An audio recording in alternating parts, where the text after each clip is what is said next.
This is NDTV.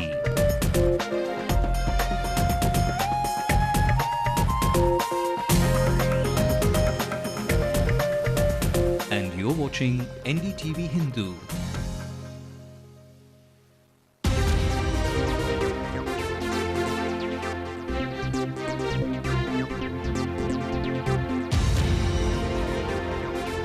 Good evening and welcome to Headlines Now, where we bring you the top stories of the day nationally and locally and make sure you are up to speed with all that you need to know. I'm Evelyn Matthew.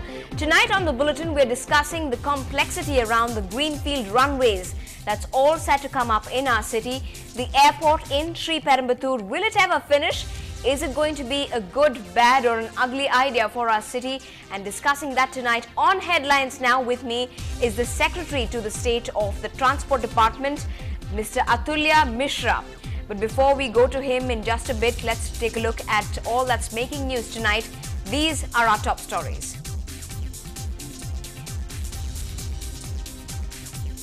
The Transport Secretary reaches out with hope to the villagers of Sri Perumbudur, but the project has a long way to go. Land acquisition is actually happening.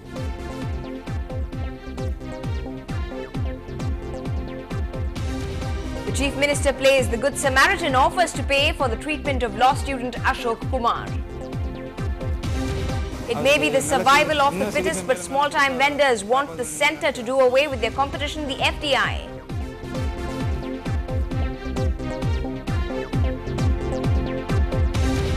Jayalalitha says there's nothing new about the new pump set scheme, calls it just a fancy tool for the DMK's own doing.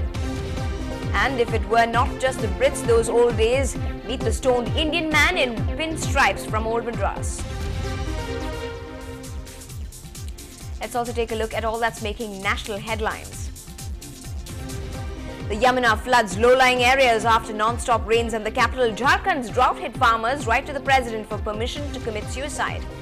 India's top tennis seeds confirm that AITA will pay their dues before the big games and that they will play for India.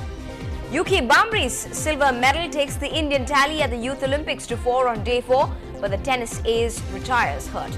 And while the scientists on planet Earth believe the moon is getting smaller, there's no reason to think it would disappear. After Ndtv-Hindu went ahead with a detailed probe into the feasibility of the proposed greenfield airport at Sri Perumbudur and even the necessity for a second airport, the State Transport Secretary has now told Ndtv-Hindu exclusively that the criticism is too early as the project is in its nascent stages. He said that there will be no land acquisition now as they are still awaiting the ICAO report. Affecting thousands of farmers, and their livelihood is at stake now. We do not have the requirement for another major airport near Chennai. Perhaps asking for disaster to happen. After facing fiery protests and receiving a wide range of criticism over the proposed greenfield airport at Sri Perumbudur, the Transport Secretary has assured people that there will be no immediate acquisition of land and that the criticism is too early. We are taking too many things at a time. First and foremost, it should be clear that there is just a plan. No land acquisition is actually happening. Even as the AAI had given a green signal to this project and gone ahead with engaging the International Civil Aviation Organization, the government says that it's not basing its decisions on the AAI report alone. The government is now saying that the green signal given by the Airports Authority of India was only based on a small fact-finding report done by them, and now it is waiting for the International Civil Aviation Organization to submit its feasibility report.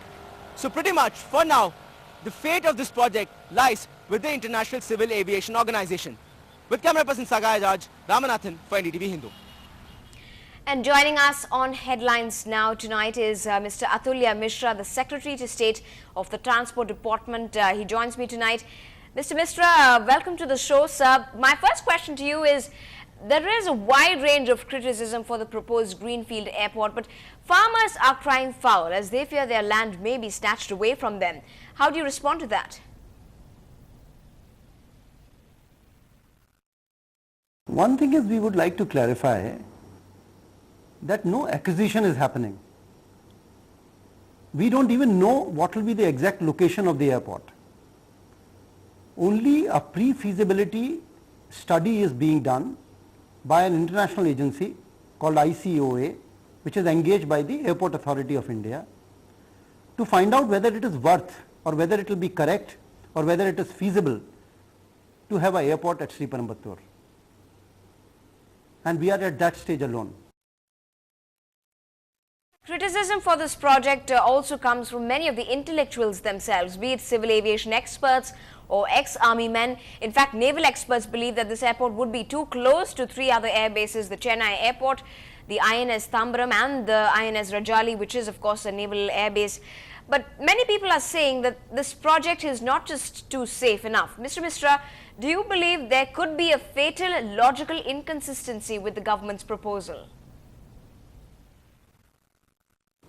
Look, first we should understand that there will be no airport if it really causes concern for the defense or if it is not favorable for the citizens.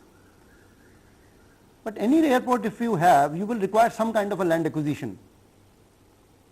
And we have been always paying very handsomely for land acquisition in Tamil Nadu. But as on now, there is only a plan. There is only a decision to initiate a survey, initiate an investigation, and the authority and the consultancy which Airport Authority of India is using are very competent people.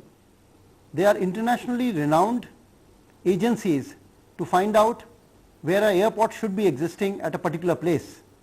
And I can assure you, all your concerns will be taken care of when the study progresses. Right, now that you've brought in that factor of authority, talking of the International Civil Aviation Authority, they were supposed to give their report on this project sometime last year. So there's obviously a delay here that's staring us in the face. Can this delay be because the project is not entirely feasible? Is that why the ICAO has not given its report yet?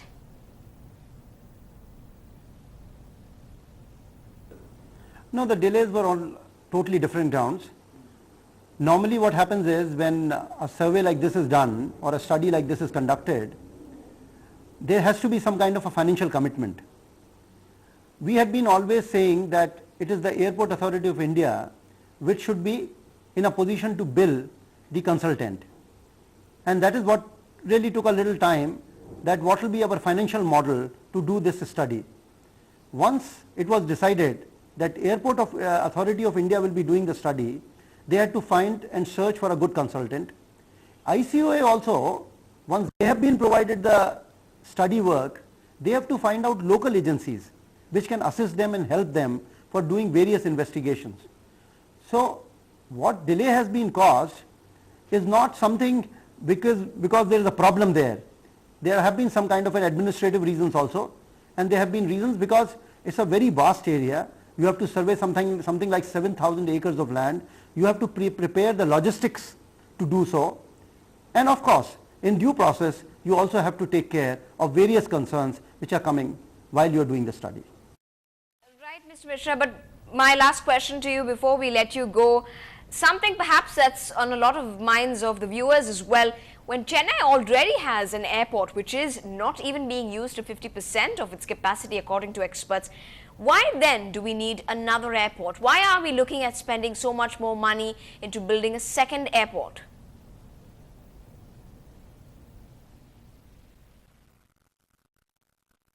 It is a techno-feasibility study. Actually it is techno-economic feasibility study.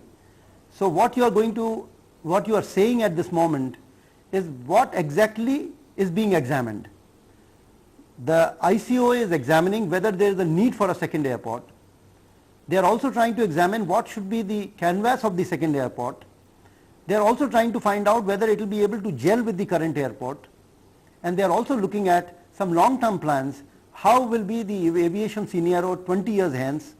What will be the requirement for passengers as well as for cargo? And after considering all this only, an economic plan will be prepared, a technical plan will be prepared, and also it's a socio-economic study, so the sociology of the area, the people who will be replaced, all that will be taken care by the study itself, and then only an action plan will be put to place. Well, right, administrative or legal, we will be closely watching that right here in NDTV-Hindu. But thanks very much, Mr. Mishra, for joining us this evening and talking to us and taking out that much of time to talk to us this evening. Well, let's move on to other news now. After coming under sharp criticism from various sections of the society of the Law College student Ashok Kumar's issue, the Tamil Nadu government is in a damage control mode. After the Madras High Court intervened into this issue, the Chief Minister, Mr. M. Karunanidhi, issued orders to release funds for the treatment of Ashok, but his condition still remains critical. Our reporter Shabir Ahmed spoke to the boy's older brother, whose only hope is that his brother gets on his feet as soon as possible. It has been 3 days since Ashok Kumar has been admitted to Chennai's Apollo Hospital. Sources say that his condition is critical. Meanwhile, the Tamil Nadu government has said that it will bear the medical expenses of Ashok Kumar. And for more on this, we are now joined by Ashok Kumar's brother. Sir, உங்களுக்கு வந்து இந்த மருத்துவ செலவை கவர்மெண்ட்டே ஏத்துக்கும்னு சொல்லியிருக்கு, அதை பற்றி என்ன சொல்கிறீங்க? தம்பி எங்கள் கடை வசதி இல்லாததுனால நாங்கள் வந்து தமிழக அரசு கிட்ட மருத்துவ செலவை கேட்டுருந்தோம். அதுக்கு தமிழக அரசு கலைஞரும் ஒத்துழைச்சிருக்காங்க, அவங்களுக்கு நன்றி. அதே சமயத்தில் எங்கள் தம்பி இந்த நிலைமைக்கு காரணமான காவல்துறையினர் அவங்க இன்னும் கண்டிக்கலை. அவங்க வந்து அவங்கள வந்து டிஸ்மிஸ் செய்ய வேண்டாம், இல்லைன்னா சஸ்பெண்டாச்சு செய்யணும். தப்பு செய்த தண்டனை ஒன்று சொல்லிட்டு அவங்க வந்து புரிஞ்சுக்கணும். இந்த நாளைக்கு இந்த காவல்துறை வந்து தப்பு செய்த அளவுக்கு இந்த தமிழக அரசு நடவடிக்கை ஒன்று. அதே மாதிரி உங்கள் தம்பியோடைய நிலைமை என்ன, இப்போ என்ன சொல்கிறாங்க, டாக்டர்ஸ் என்ன சொல்கிறாங்க? டாக்டர்கள் கேட்ட வரையும் இப்போ வந்து எதுவுமே சொல்ல முடியாது. அவங்க வந்து கிரிட்டிக்கலாக தான் இருக்கார். அவர் வந்து இன்னும் ஒரு 10-15 நாள் வரைக்கும் தான் எங்களால் தெளிவான முடிவு சொல்ல முடியும் சொல்லிட்டு அவங்க சொல்கிறாங்க. நேற்று வந்து ஒரு அளவுக்கு இம்ப்ரூவ் ஆகிருந்து, இன்றைக்கி பழைய நிலைமைக்கே அவர் இருக்கார். இன்றைக்கி பழைய நிலைமையிலே அவர் இருந்துட்டு இருக்காரு. இப்போ நேற்று வந்து என்ன சொன்னாங்க, நேற்று எப்படி இருந்தார் அவரோட நிலைமை, இன்றைக்கி எப்படி இருக்குது? நேற்று நாங்கள் கூப்பிட்டதுக்கு திரும்பி பார்த்தாரு, கண்ணை திறந்தார். இன்றைக்கி கூப்பிடும் போது கண்ணை திறக்கல, திரும்பி பார்க்கல. அப்புறம் டாக்டர்கள் தட்டி எடுக்கணுன்னே பார்த்தாரு. நான் பேசினேன் அவங்ககிட்ட, அதுக்கு எந்த ஒரு ரியாக்ஷனும் இல்லாமல் அப்படியே தான் இருந்தான். நான் முந்தா நாள் எப்படி பார்த்தோம் அதே போல் தான் நிற்கிறது தான். நான் நேற்று ஒரு நாள் தான் இம்ப்ரூவ் ஆகிருந்து, அது மேலும் மேலும் வரும்னு பார்த்தேன். அது கொஞ்சம் கூட வராமல் இனி மறுபடியும் பழைய நிலைமைக்கு போயிருக்காரு. அவருக்கு நல்ல இன்னும் சிகிச்சை மேலும் மேலும் கொடுத்து அவரை காப்பாற்றணும்னு நினைக்கிறேன். Ashok Kumar brother telling us that his condition is still critical, and hospital sources tell us that it will take another few days. Now Ashok Kumar has been kept under observation, and still doctors are giving him treatment to save his life. With camera person Pradeep, Shabir Ahmed for NDTV-Hindu. Well, a brother there hoping to hear some good news soon. Now on to some political news. The AIA-DMK chief, Ms. Jayalalitha, today rubbished the government's free pump set scheme, saying it was a fallout of the DMK's anti-farmer attitude. Jayalalitha has said that the scheme was not a new one, and that, in fact, it was during her regime that a similar scheme was introduced, where pump sets were sold to farmers at a subsidized price. Jayalalitha ridiculed the tall claims of a 5-year implementation plan of the scheme, saying the farmers would not have electricity to use the pumps.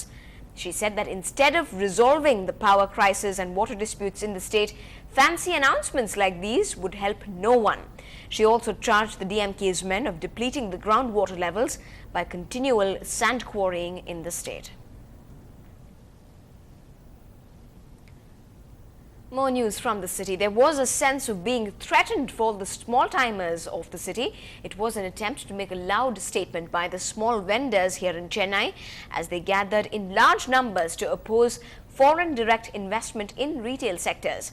In a demonstration today, they demanded that the central government stop the flow of FDI in the retail sector, as it would affect the livelihood of 8 crore people involved in this sector. Protesters claimed that the big retailers would ruin their lives by taking over the businesses and their market share as well.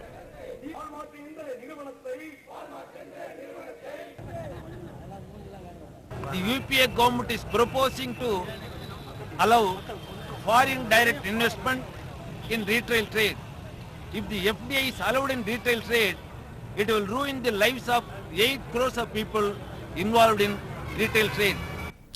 Now, there's just a day more to go for the birthday baby, our city of Chennai, that turns 371. Tomorrow is Madras Day, so today we go back to where it all started, We bumped into heritage enthusiast Pradeep Chakravarti, who takes us through a trip to Paris, which was once upon a time known as Georgetown or Blacktown.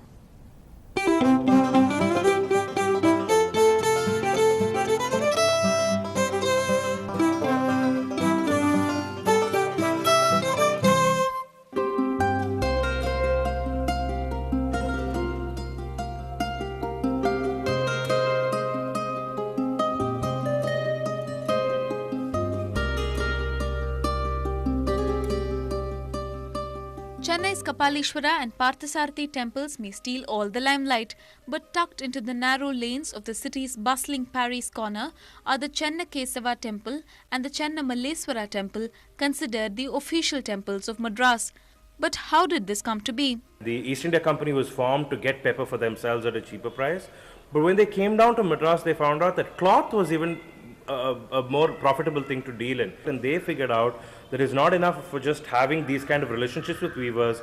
We need to bring them and settle them close to a place where we live so that we can look after them better. So there is very, very religious nature in the temple here. A lot of it was sheer economic sense of constructing a temple to encourage weavers to come and settle down. That's not all. These temples, funded largely by the East India Company, have sculptures that bear testimony to its British connection. Further down, you can catch, what I think is probably one of the few instances where you can see a pinstripe suit. I mean, the history of this temple, a lot of it has to do with the trade of cloth. And here's a gentleman who's wearing something that looks like a pinstripe suit. You can see the artist has tried to bring in that element of stripes over here. The temples may not be very significant now, but in its heyday, it was a center of all activity. The pillars with their intricate unique carvings, the idols and statues may have grown old, but their splendor has hardly diminished. In Chennai, Nithila, Ndtv-Hindu. Well, I must say that the man in pinstripes has impressed me quite a bit. This is Headlines Now. Up ahead, the Bhambri of the tennis world performs to the silver lining despite being the injured soldier. And claim your piece of the moon while you can. It surely is shrinking as we speak.